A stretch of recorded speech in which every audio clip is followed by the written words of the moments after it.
Welcome to Whatever Your Hand Finds to Do. My name is Kyran Julius, and I interview people that no matter whatever struggles, challenges, or materialistic things that they face in life, they do what they love and love what they do. And hopefully, their story can help you to do the same. That being said, let's welcome our next guest.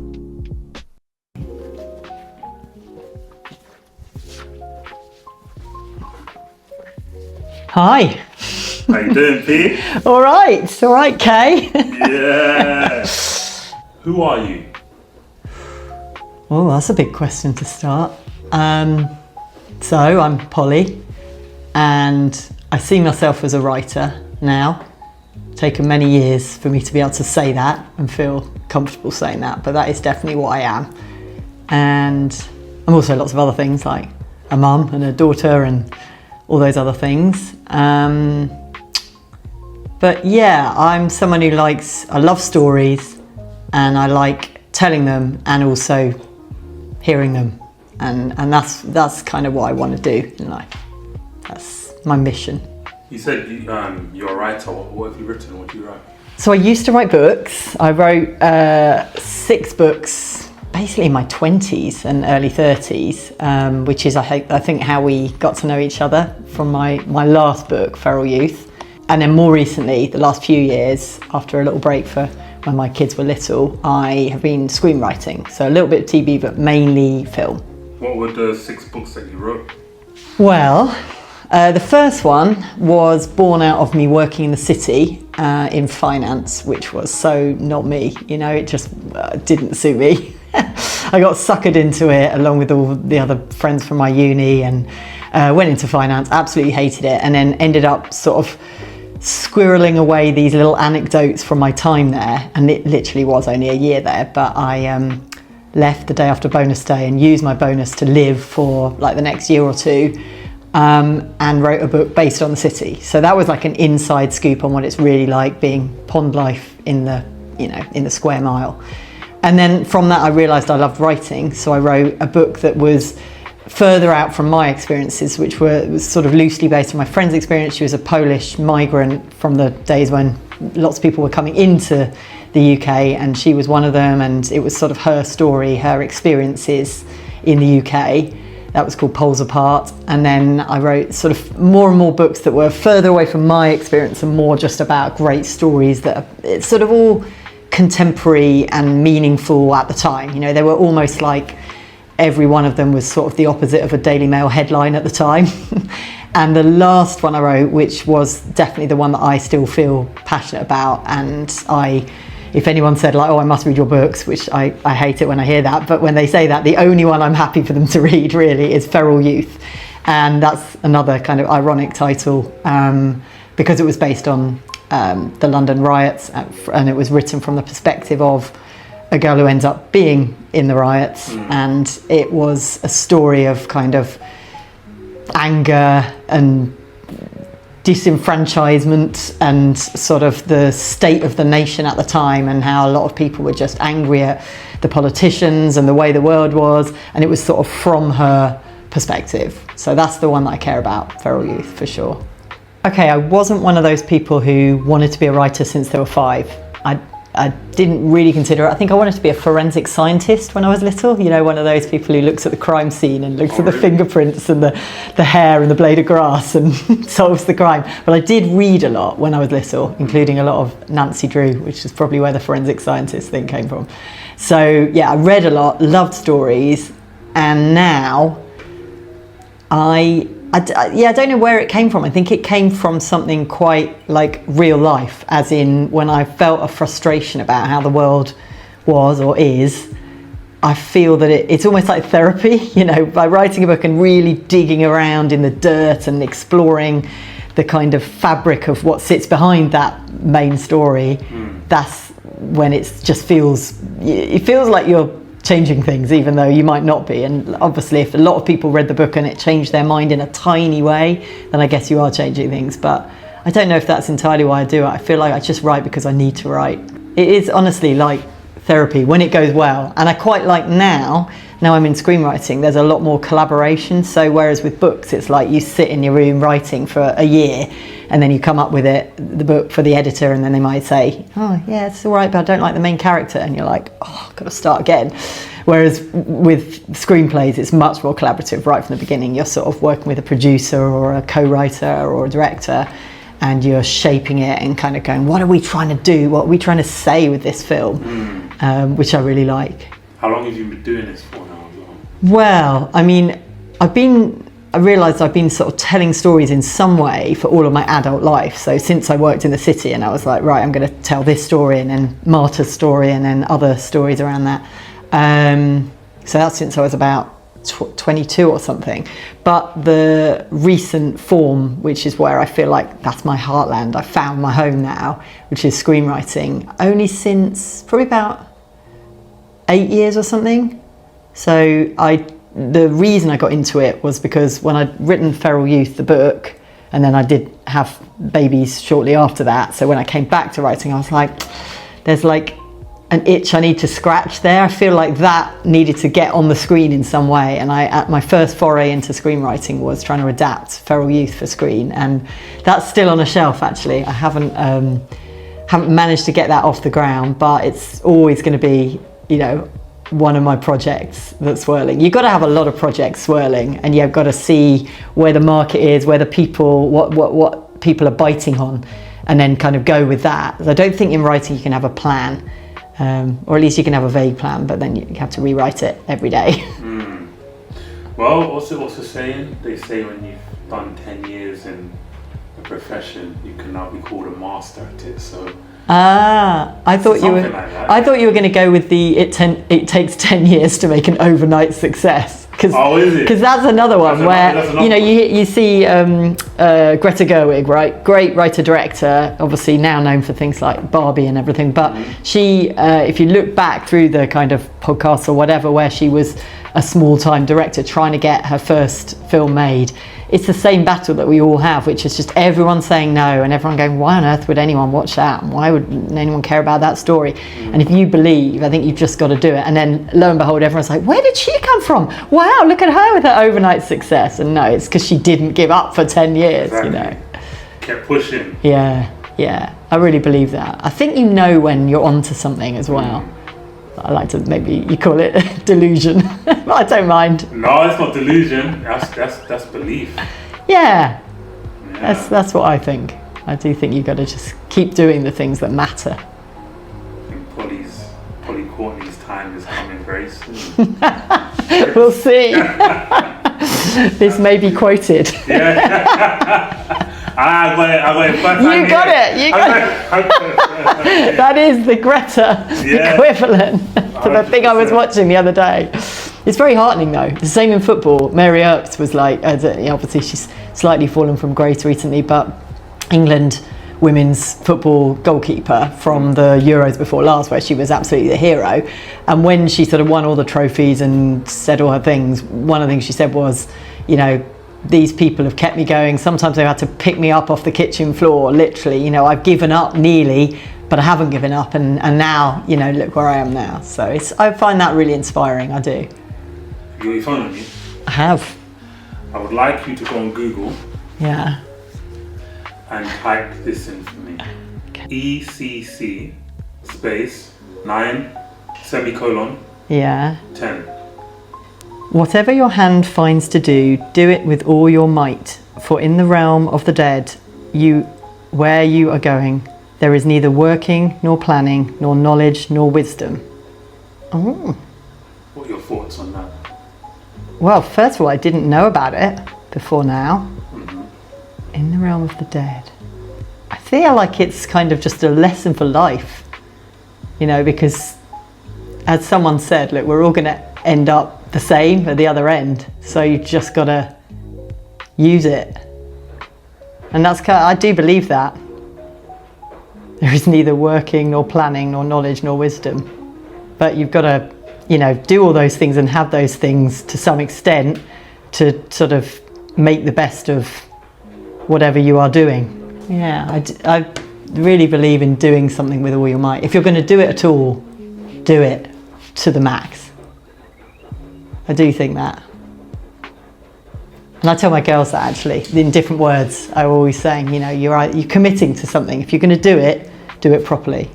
My eldest is really into, you know, performing arts and stuff. And so she's learning lines and she tells me them, you know, we're practicing her lines. And she says it with like no enthusiasm and no passion and, you know, just saying the words. I just look at her like, no, no, that is not with all your might.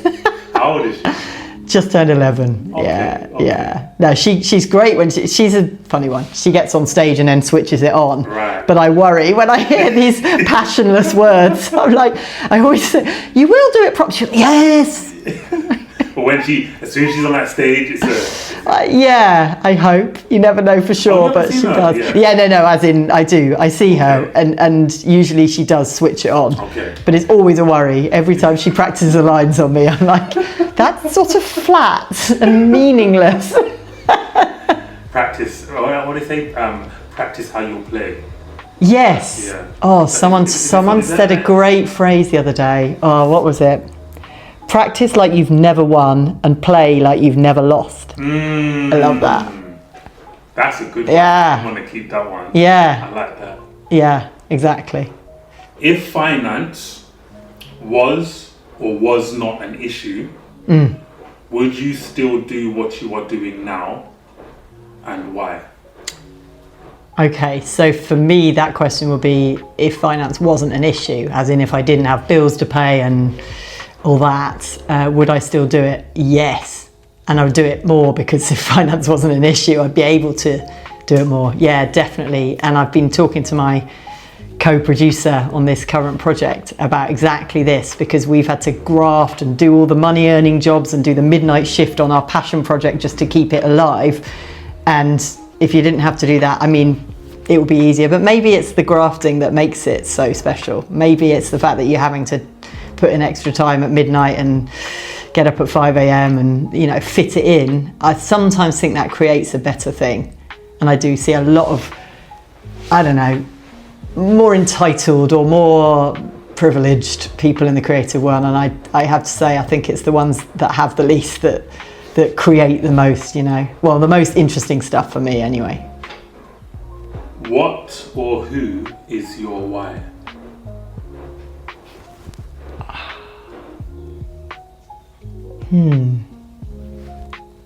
My why, as in why I'm doing this, that's a hard one. I mean, to some extent, it's my girls. But,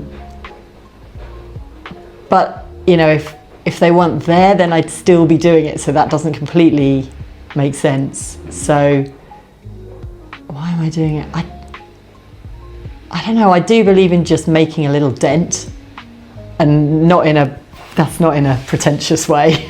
You know, I don't want any monuments or anything like that. I don't, you know, for me, it's really not about accolades or credits or whatever you call it. It's like just chipping away at the stuff that's there and trying to make a bit of a difference. So it's not really a who, it's more of a what. Who or what would you say inspires you then? Well, I really do get inspiration from people who've kind of come through a lot and just achieved something. And I think that is a thread in my writing as well. And I've sometimes questioned where that comes from and why. But I love a story that is about someone who has managed to achieve something despite all this adversity and all this stuff that's got thrown at them on the way. That's my favourite thing to like watch or read or whatever. And I think there's always that thread in everything that I write. So who I really admire are the people who've done that in real life. And I also like writing and reading about the true stories, adaptations of true stories. I get a lot from that. So, you know, even if they haven't done something massive, just someone who's changed something a little bit. Like, you know, there are people who've just quietly got on and sort of saved a species from extinction. Just hardly anyone knows them, their name or whatever, but they've just done that thing.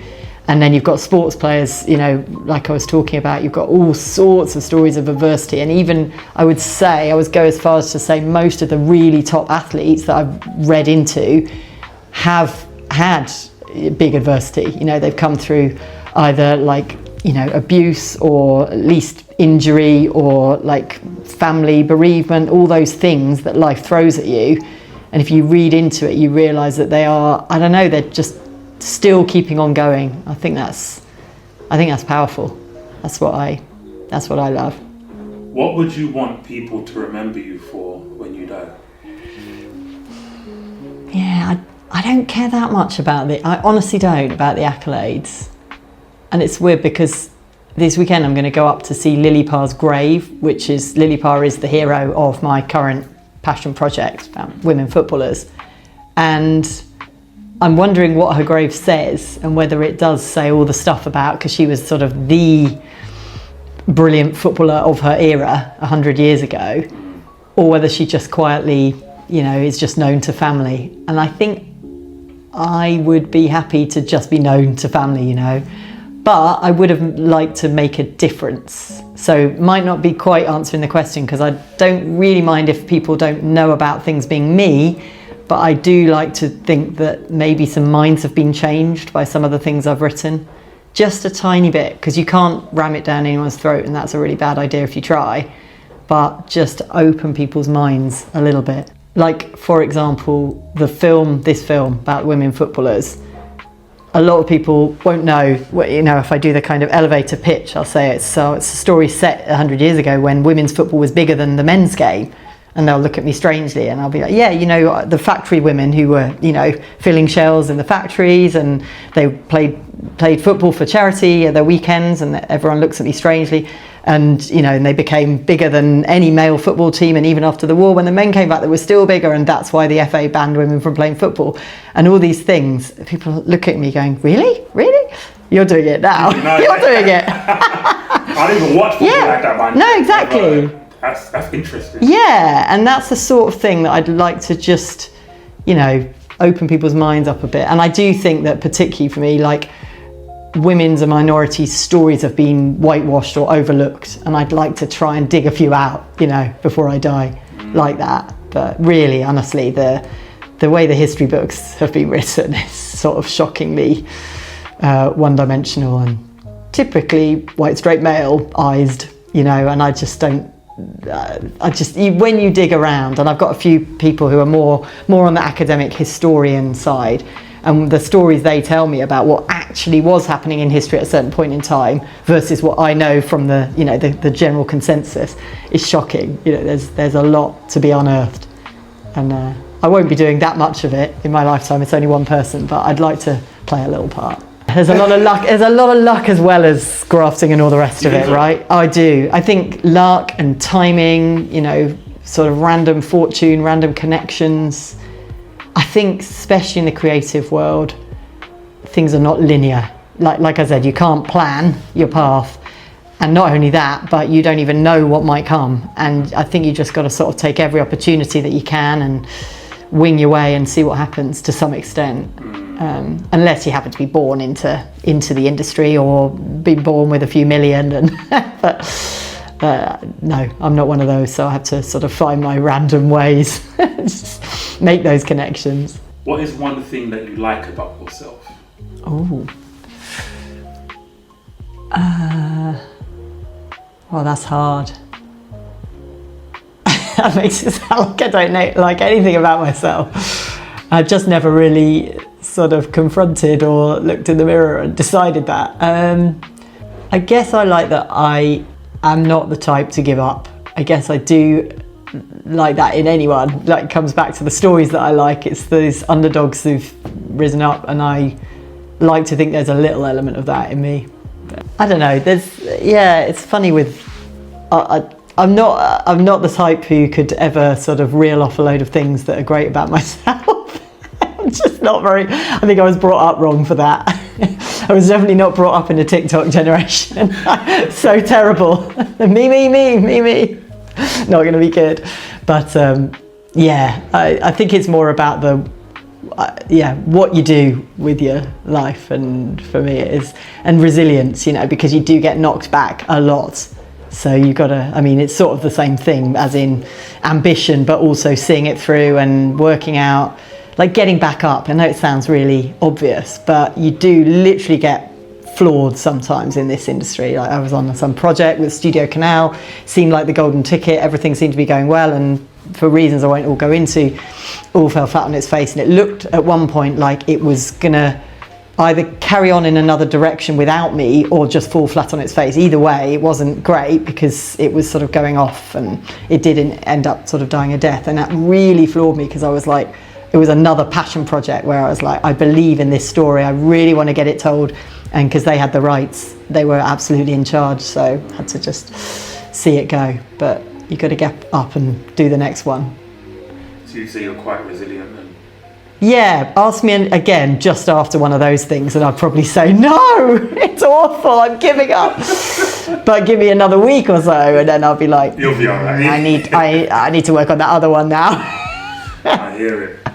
You've got to keep a lot of plates spinning, I think, as well. You partly in order to help you be resilient, because something might flop, but something else might go well. So you've got to do that. It's no kind of one horse races, I think, in this. It's just keep a lot and keep trying in lots of different ways. What is one thing that you would improve about yourself? Oh, I think my imposter syndrome. I need to get over that. That would be, and I'm really aware of that. Like sometimes I'll be in a room thinking things like, oh, I thought this was the case, and not saying it. And then I reflect afterwards and I'm like, my gut was right. My instinct was good, but I didn't have the balls to do it or execute whatever I was thinking.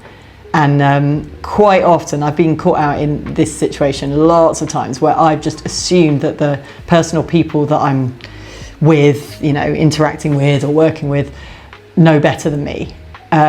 Pretty much always. I will always assume that. And then I sort of let them do things or let them have their way. And then you realise, that wasn't in the best interest of this thing that we're doing. That's not actually the right thing. So I need to sort of be a bit more confident and questioning and speaking out. I don't think writers are naturally that good at speaking out, because I think it's in our nature to absorb and observe and sort of empathise and put that down on paper and create. But then as for the kind of advocating and speaking out, I don't know. It's something I have to work on. Advice to your younger self 20 years ago. Ooh, 20 years ago. So that would be basically first book kind of era for me. Well, I think I'd say take a bit more time to build a team and work with others, because I think at that point in my life I was really so intent on telling these stories and getting things out there. I do a lot myself, and what I've really learned in the last few years, particularly now getting into film where it is more collaborative, is that it's great when you've got a good team around you, like not no one under each other, not in terms of a hierarchy, but just purely working with other brilliant people.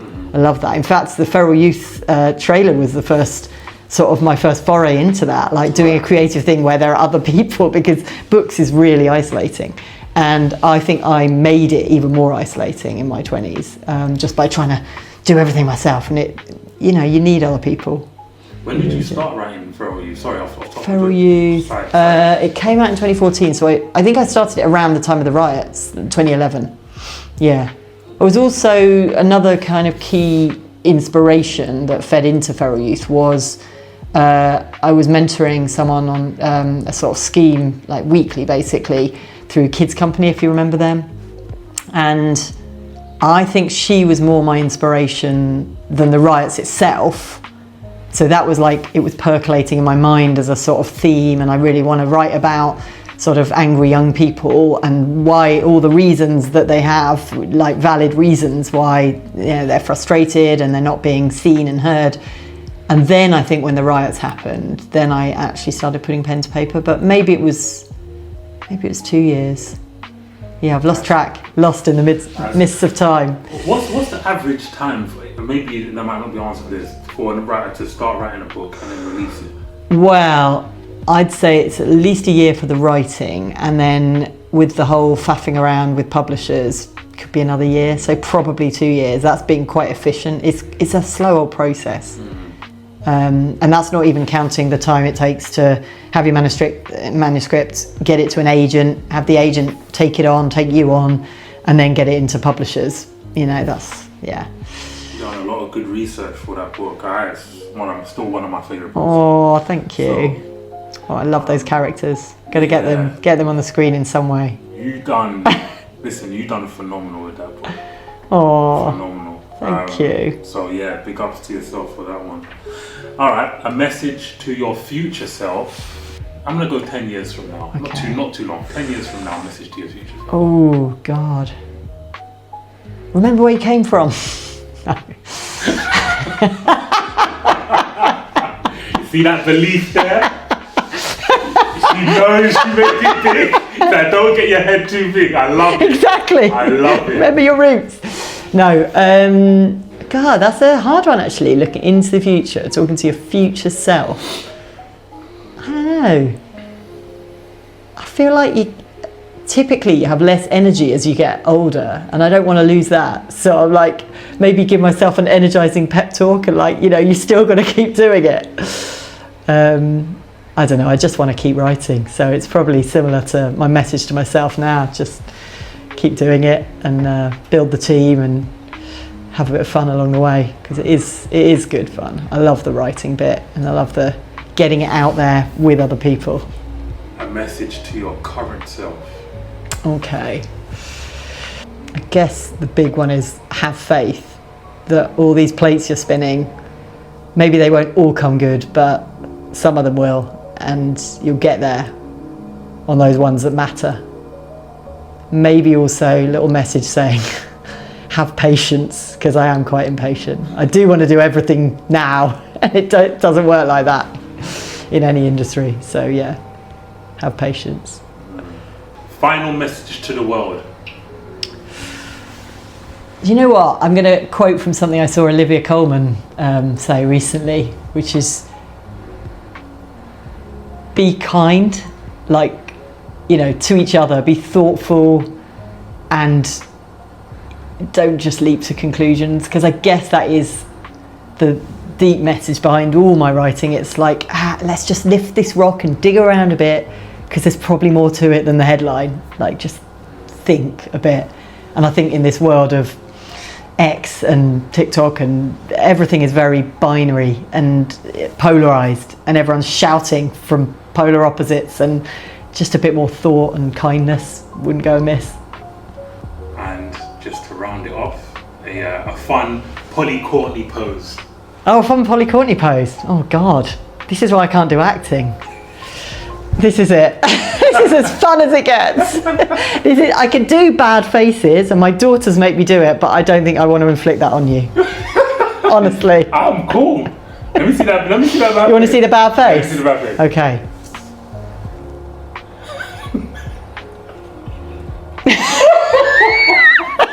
We each have one. My daughters do better ones.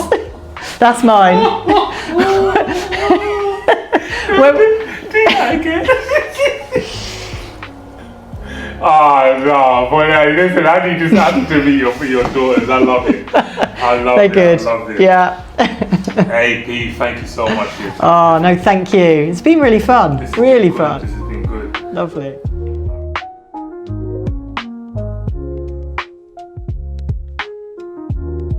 Hey, thank you for watching this episode. Just a friendly reminder that myself and my team at WYHFTD are a Christian-led family. The guests that feature on this podcast may hold beliefs and life choices that don't always reflect our own. Please be kind, mindful and cautious when watching and leaving comments.